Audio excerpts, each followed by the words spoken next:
thank you so much for coming out on a hot and increasingly hotter day. I'm Simeon Bankoff, Executive for the Historic Districts Council. All y'all know what HDC is, right? I don't have to do my usual routine? Good. I'd like to also thank you for our few little technical snafus. This all would have been put together earlier, but thanks to the MTA, it took me 35 minutes to get here from Union Square. So, just a little piece of housekeeping. Here we are. There's materials here. Please make sure to sign in, because we're trying to track actual people being involved and people wanting to get involved. I'm going to give you a little primer on how we're going to run this meeting, because I know that a lot of people have a lot of very interesting things that they want to say, and I want to hear them. Maybe not everybody else, but I want to hear them. But at the same time, there's a lot of information that I want to get out and get through. So if you will bear with me, we will go through the agenda, and then I will open it up to questions. So just, if you have an idea, just jot it down on your shirt sleeve or back of your hand or something like that, and we will get to it at the end. I really do mean that, but I would like to sort of go through this. So, briefly. Are we set? We're set. Excellent. The New York City Landmarks Law, which I assume everybody is at least passively familiar with, says, as a matter of public policy, the protection, enhancement, perpetuation, use of improvements and landscape features of special character, historical, aesthetic interest, or value is a public necessity, as required in the interest of the health, prosperity, welfare, and safety of the people. I mixed up those two, but you will forgive me, because you can read. Now, the law goes on to say, and specifically says, it protects and enhances the building. Do I have the whole thing? No, I don't have the whole thing. It safeguards the heritage. It stabilizes and improves property values. Fosters civic pride. You can read the rest. But it goes out of its way, and this was adopted by the City Council, to say that the Landmarks Law is for these reasons and does these things. This has been working for 47 years, off and on. There have been some flubs, but those are usually in the case of practice, not in the case of the actual law as written. When we talk about the Landmarks Law, this is what we're talking about as part of the administrative code of the City of New York. Now, there's been a recent pushback on landmark designation, as people may be familiar with. This is Grace Episcopal Church Memorial Hall in Jamaica, Queens. It was overturned by the City Council back in January 2011. Because the owner didn't, the priest in charge didn't want it and also didn't bother answering his mail. So when he discovered he was a landmark, he complained to his council member, and it was overturned. This is the Hardin Brook Sommerdink House at 135 Bowery, overturned by City Council September 2011. The City Council has the right to overturn landmarks. They do not have the right to, well, everyone has the right to propose them, but they don't have the right to make them. They can only affirm, reject, or modify them. This case was another case where the owner decided that he didn't want to be a landmark, but talked to the council member beforehand, council member who had supported this, and then changed her tune based on non-essential issues, I think. Then finally, here's the downtown Brooklyn skyscraper district, which was affirmed by the skin of its teeth at City Council after a very long and strenuous fight in February 2012. This is only in the last 2 years we have seen, we have seen a real politicization of the Landmarks Law, and a council that is feeling that they're concerned about landmarking. They're looking at other reasons why you should be landmarking, and they're not remembering the core values enshrined in the law. During the downtown Brooklyn skyscraper district, the Real Estate Board of New York got very involved, partially probably because a number of the buildings in that very small district were owned by SL Green, who is a large commercial property owner, and they started coming out with issuances about how landmarking is out of control, how it's overreaching, how buildings like this one really are not worthy of preserving, and they don't actually add anything to our cityscape. This is not the first time the Real Estate Board of New York has done this. You know, a fast scan in my files shows them back in the late 80s during charter change, coming up with the same arguments that landmarking is going to turn us into a museum city and destroy development in Tribeca, which they did a major push on. How is development in Tribeca doing, everyone?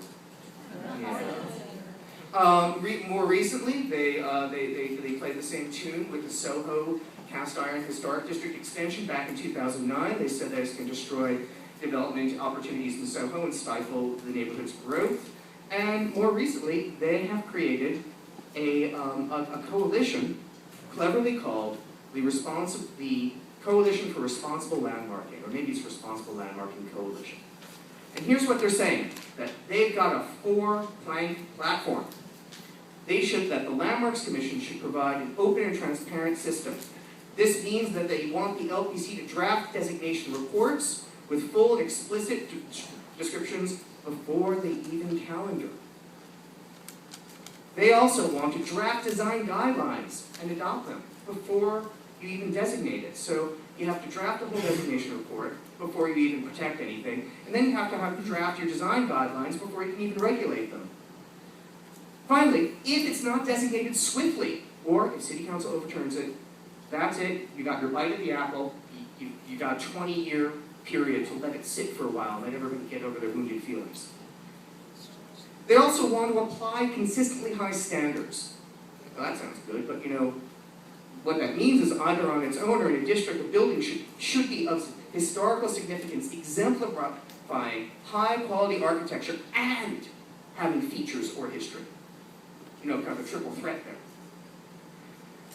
That vacant lots and substantially altered or non-contributing buildings should not be included in the perimeters of the historic district, and historic districts which contain a disproportionate number of such buildings, non-contributing buildings, should not be designated. Right? They want to promote the growth and success of New York City. This means the future land use and economic impacts of landmark and historic district designation should be specifically considered by the City Planning Commission and the City Council, which is above and beyond actually what the City Planning Commission is enjoined to do. And the landmarks law should be implemented in a manner that provides for consideration of the overall best interests of the city, including other priorities as the need for more housing, jobs, physical infrastructure, greater sustainability, and, my favorite, exciting new architecture. I've always felt that was a problem with New York. And then we should administer the laws in a sensible manner. Now, again, whoever drafted this was quite clever. Administer the laws in a sensible manner. Who could be against that? What are we, barbarians? Property owners shouldn't be required to restore their buildings to historic appearance when performing maintenance or repairs or undertaking routine tasks such as window replacement, like when they routinely replaced all the windows of the Empire State Building, especially when it's been altered or modernized. What are we asking these people to do? Regulatory authority should not extend to the non-visible areas of the designated building, you know, such as roof facades. Who cares? Or rooftops. Or backyard excavations. Come on. What are we trying to do here? Finally, buildings that are under review but have not been officially designated landmarks should have a hands-off attitude about it. Can't have actually a process or you know, some contemplative thought. And then finally, those wicked, wicked hardship provisions. They need to be simplified. It's too hard. Hardship is too hard. So they should allow a variety of waivers. You know, for cases of financial and logistical hardships. What is a logistical hardship? Is that you can't get everyone in the same room at the same time? And allow these to be raised during the designation process. Okay, so this is what the coalition is saying. The coalition is drawing aim at the landmarks law. I'm now actually going to turn, a lot of what they've said, as I've just gone through, has to do with the economics of landmarking, has to do with the difficulty of working with landmark districts, and in fact, the kind of, the implicit downgrading of property that is actually protected. I'm now actually going to turn this over, turn the mic over to Dan Allen, who is a preservation architect and also was lived in a historic district in Sunnyside Gardens. He's going to talk a little bit from the point of view of someone who works on buildings, if this is indeed true, and just give us some talking points. And I'm going to take the mic back because I'm that kind of person. We're going to go through both the specifics of what they are proposing, and then what we all can do about it. At that point, we're open for questions. That part works. Can people hear me? Yeah. Okay, great. As Sitting said, I'm Dan Allen, and I've been involved with restoration for a long time. It's a hot night, and we've got a lot to cover, so I'll keep it brief. But I want to dispel a few of the myths that we will be fighting against in our efforts to turn back the efforts of this coalition, taking such serious aim at the landmarks law. They make a couple of points very simply in their arguments. Designation is bad, very bad. It's bad for the economy, and it costs jobs. And somehow, conversely, designation is bad because work on designated buildings costs more money. So I would raise the economic argument, where does that money go? It's so much more expensive to work on landmark buildings, if indeed we believe that, then that money must go somewhere. Well, I can tell you where it goes. It goes to a thriving economy that's based on restoration and preservation of existing buildings in New York City. I've been part of that economy since probably about 1986, and I've seen an industry grow up around an increased awareness of restoring landmark buildings. We're not taking questions now. Can you hear me? Very loud Well, early. This is better? That's better? Does that work better? Yes. Okay. All right. So if you missed that, what I'm talking about is the fact that that there is an economic benefit to historic preservation and designation. Those of us who went through the process, Jeffrey Kressler is here tonight in Sunnyside Gardens, faced exactly the same arguments and found that, especially in Sunnyside Gardens, which is a remarkably simple set of buildings, that the materials that we needed to restore the houses there were not significantly more expensive. That's a rather unique case. But in any case, a lot of us in the preservation field believe that these buildings are worth it, that they're worth a little extra effort and a little extra expense. So where does the money go? That it doesn't just disappear. It goes into a thriving economy. We had a wonderful shoring conference right across the hall a year or so ago, and it was attended by the head of the building department's desk squad, Tim Lynch, who gave a speech about crumbling old buildings, and how dangerous they were. And he pointed out something interesting, which I think it bears pointing out here. If you look at the DOD's annual report, in 2011, the last year for which we have statistics, there were 143,999 permits issued for work. Of those, how many are new buildings? Well, Tim Lynch stood across the hall and said, I can't use accent, but a handful. Just a handful of new buildings. And if you look, there are not that many new buildings. So a great deal of the work that we do, architects, engineers, contractors, craftsmen do, is work on existing buildings. So there's an entire economy there, and it's a thriving economy. That's one thing that I think we need to point out to them. As I say, in the time that I've been involved, we've seen a whole industry grow up. It used to be that we had no sources for natural architectural terracotta, or it was extremely difficult to get. Now there's a functioning terracotta industry in the Northeast again. We have local craftsmen that can do things like cast iron work and decorative sheet metal work. It's not as difficult as it used to be. Every time you walk down the street and you see a sidewalk shed, you are seeing some form of economic activity, usually restored, with the exception of sidewalk sheds that are put up for demolition. Those are usually just wooden, and you can tell those. But think about the list of people that benefit from work on historic buildings. And these are real jobs. And I'd like to pose the question, why is the job of a craftsman who restores a cast iron facade in Soho any less important than someone who's building a new building from the ground up? I don't believe it is. And in fact, many of these jobs are excellent jobs. Think about fabricators of cast iron, sheet metal ornament, cast stone, carpenters, window manufacturers and installers, and we have a great number of now wood window manufacturers, installers, rolled steel window manufacturers, installers. Many of these businesses local and employing local people. Think of slate roofers. We have, at this point, because of the landmarks law, because of the requirement for working on our buildings, we have specialists who can do slate roofing in this town. We have people who can do very complex copper roofing. We have skilled masons, stained glass workers, stone yards, painters, plasterers, the list goes on. Even defeat architects like myself benefit from this. So I want to leave that in your mind when we hear this argument, that I think personally that preservation means jobs, and not just in dollars produced by tourism, but actual jobs for actual New Yorkers. Thanks. Thank you, Dennis. As some of you know, and some of you in the audience have joined me on a today in early May, there were 11 bills proposed. Now, we've been talking in abstracts about a new coalition. Well, we're a new coalition, we don't have any plans yet. We don't have any bills yet. But this coalition had 11 bills proposed to alter the landmarks law. Or rather, they had 2 bills, and there were 9 other bills. I'm now going to go into some of the detail, because people have asked me numerous times to talk a little about detail. I'm going to do broad brush.